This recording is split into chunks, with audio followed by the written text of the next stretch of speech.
अब यह बात साफ हो गई है कि अयोध्या में 22 जनवरी को होने वाले राम मंदिर के प्राण प्रतिष्ठा कार्यक्रम में सोनिया गांधी, खरगे समेत कांग्रेस का कोई नेता नहीं जाएगा। निमंत्रण पत्र मिलने के बाद से ही यह सवाल बना हुआ था कि कांग्रेस का इस बारे में क्या फैसला होगा। इस बारे में जब कांग्रेस नेताओं से सवाल पूछा जाता था कि क्या सोनिया गांधी और पार्टी के अध्यक्ष मल्लिकार्जुन खरगे जाएंगे, सवाल को टालते हुए हर बार यह कहा गया कि इस बारे में जल्द फैसला होगा। इस बीच कांग्रेस की एक सहयोगी पार्टी ने कहा कि कांग्रेस नेताओं को नहीं जाना चाहिए। 22 तारीख करीब आ रही थी और कांग्रेस के भीतर इस बात को लेकर मंथन चल रहा था कि हां या ना।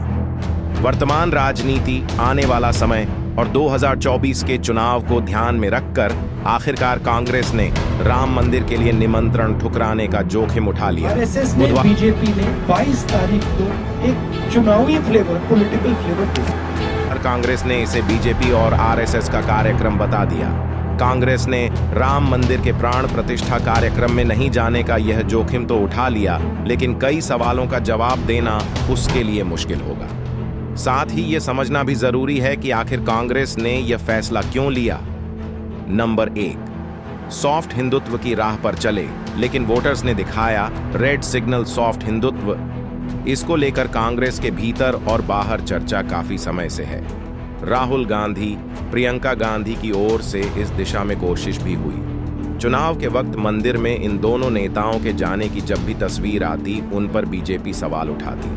अभी हाल ही बीते विधानसभा चुनाव में भी कमलनाथ से लेकर भूपेश बघेल तक सॉफ्ट हिंदुत्व की राह पर चले, लेकिन मतदाताओं ने बुरी तरह ठुकरा दिया। एक ओर कांग्रेस के साथी दल बिहार में बाबा बागेश्वर के कार्यक्रम का विरोध कर रहे थे, तो वहीं दूसरी ओर मध्य प्रदेश में कमलनाथ बागेश्वर धाम की शरण में पहुंचे। मध्य प्रदेश चुनाव से कुछ महीने पहले ही सॉफ्ट हिंदुत्व की राह पर पूर्व सीएम कमलनाथ काफी तेजी के साथ आगे बढ़े। बागेश्वर धाम के पंडित धीरेन्द्र कृष्ण शास्त्री की कथा का आयोजन छिंदवाड़ा में करवाया। उसके बाद मशहूर कथावाचक प्रदीप मिश्रा की कथा का भी आयोजन कराया।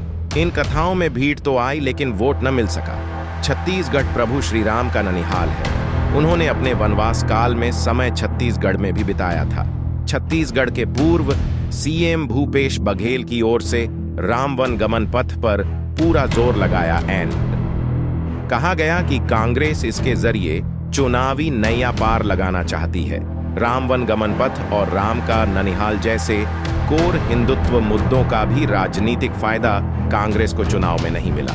नंबर 2, अल्पसंख्यक मतदाताओं को कांग्रेस के पक्ष में एकजुट किया जा सकेगा। राम मंदिर की प्राण प्रतिष्ठा में जाने से कांग्रेस को फायदा होगा या नुकसान, इसका जोड़ घटाव जारी था। कांग्रेस पेशोपेश में थी कि क्या किया जाए। राम मंदिर का मुद्दा कभी कांग्रेस का था नहीं, यह मुद्दा शुरू से बीजेपी का था और मंदिर निर्माण के साथ ही इसका श्रेय पीएम मोदी को दिया जा रहा है। कांग्रेस में केरल की सहयोगी आईयूएमएल ने कांग्रेस के समारोह में जाने का विरोध किया था। वहीं पार्टी के नेताओं की ओर से यह बयान सामने आया कि मंदिर राजनीतिक मंच नहीं है। अयोध्या के कार्यक्रम को बीजेपी ने राजनीतिक आयोजन बना दिया है और एक राजनीतिक आयोजन में न जाने से हिंदू विरोधी नहीं बन जाएंगे। वहीं कांग्रेस के लिए केरल एक महत्वपूर्ण राज्य है और वह सहयोगी को नाराज नहीं करना चाहती। इन सब के बीच कांग्रेस ने फैसला कर लिया। पार्टी नेताओं को लगता है कि ढुलमुल सॉफ्ट हिंदुत्व की नीति के बजाय क्लियर कट स्टैंड लेने का मैसेज टारगेट मतदाताओं तक जाएगा।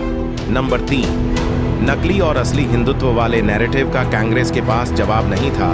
लोकसभा चुनाव से पहले कांग्रेस के लिए यह एक ऐसा सवाल था जिसका जवाब हां या ना ही में देना था। कई बार नेता कई मामलों में डिप्लोमेटिक जवाब देते हैं, हालांकि यहां बीच वाला कोई रास्ता नहीं था। या तो पार्टी को यह कहना था कि उसके नेता इस कार्यक्रम में जा रहे हैं, या फिर यह कहना था कि नहीं जा रहे हैं। आखिरकार कांग्रेस ने फैसला कर लिया। नकली और असली हिंदुत्व वाले नैरेटिव का कांग्रेस के पास जवाब नहीं था। कांग्रेस का यह फैसला राम मंदिर उद्घाटन कार्यक्रम पर इंडिया गठबंधन की सहयोगी टीएमसी के स्टैंड के अगले दिन ही आया। ममता बनर्जी ने मंगलवार को ही इस पर बयान दिया और बीजेपी पर निशाना साधा। कांग्रेस ने आखिरकार 3 बड़ी वजहें बताते हुए इस कार्यक्रम में नहीं जाने का फैसला कर लिया। नंबर 1, कांग्रेस के पास बड़ा मुस्लिम वोट बैंक। देश में मुस्लिम वोटर्स की संख्या करीब 15% है। बड़ी बात यह है कि लोकसभा चुनाव में देश में सबसे ज्यादा मुस्लिम वोट कांग्रेस पार्टी को ही मिलते हैं। कांग्रेस के पास उत्तर भारत समेत पूरे देश में बड़ा मुस्लिम वोट बैंक है।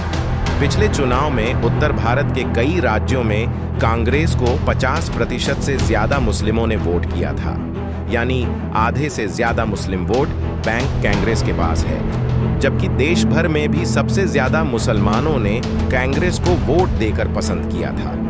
देश में 33% से ज्यादा मुस्लिमों ने कांग्रेस उम्मीदवारों को वोट दिया था।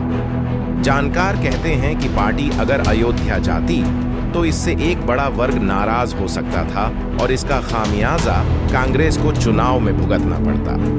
कांग्रेस को इससे फायदा मिल जाता है। कांग्रेस के अयोध्या नहीं जाने से मुस्लिम तुष्टीकरण की संभावना से इनकार नहीं किया जा सकता है। देश के मुसलमानों को यह संदेश जाएगा कि गांधी परिवार और कांग्रेस की तरफ से कोई नेता अयोध्या कार्यक्रम में नहीं गया। कांग्रेस मुसलमानों की सबसे बड़ी समर्थक है। कांग्रेस उनकी हितैषी है। नंबर 2, हार्डकोर हिंदुत्व से अलग राजनीति। कांग्रेस यह भी कहती है कि राम मंदिर के कार्यक्रम में न जाने का फैसला सोच समझकर लिया गया है। कांग्रेस ने करीब 21 दिन यह बताने में लगा दिए कि पार्टी नेता 22 जनवरी को अयोध्या नहीं जाएंगे। कांग्रेस से पहले राम सबके हैं कहते हुए कांग्रेस के दूसरे सहयोगी भी लगभग वही वजह गिनाते हुए इनकार कर चुके हैं जो कांग्रेस अब बताती है। इतिहास को देखा जाए तो 90 के दशक में कांग्रेस ने अपने घोषणा पत्र में कानूनी तरीके या बातचीत के जरिए राम मंदिर निर्माण के लिए हामी भरी थी। इस लिहाज से तो उसे अयोध्या के प्राण प्रतिष्ठा समारोह में जाना चाहिए था, लेकिन ये दांव बताता है कि कांग्रेस हार्डकोर हिंदुत्व से अलग राजनीति करना चाहती है। इसके अलग अलग इलाकों के हिसाब से कई बड़े फैक्टर भी हैं। नंबर 3, साउथ को साधने में मिलेगी मदद। उत्तर भारत में सिर्फ हिमाचल प्रदेश में कांग्रेस की सरकार है। हाल ही में राजस्थान और छत्तीसगढ़ में कांग्रेस ने सत्ता गंवा दी है। मध्य प्रदेश में भी इस बार बुरी हार मिली है। पंजाब, दिल्ली, उत्तराखंड, यूपी समेत अन्य राज्यों में भी पार्टी का बड़ा वोट बैंक खिसक गया है। इसके इतर दक्षिण भारत की तरफ देखा जाए तो वहां कांग्रेस मजबूत होते दिख रही है। पहले कर्नाटक में सरकार बनाई, फिर तेलंगाना में भी जीत मिली। आंध्र प्रदेश में भी सत्ता में सहयोगी पार्टी है। अयोध्या को लेकर यह बात निकल कर आई कि एक फैसले से पार्टी को केरल में झटका लग सकता है। उसे चुनाव में नुकसान उठाना पड़ेगा। कर्नाटक, तेलंगाना जैसे राज्यों में सीटें कम हो सकती हैं। यहां कांग्रेस को अच्छे प्रदर्शन की उम्मीद है। महात्मा गांधी ने कहा था कि दुनिया के अस्तित्व में धर्म का बड़ा योगदान और धर्म को राजनीति से अलग नहीं किया जा सकता। उनका कहना था कि धर्म को मानने वाला कभी कुछ बुरा नहीं करेगा। अब आपकी बारी। इस तरह की राजनीति करने वालों के बारे में आपकी क्या राय है?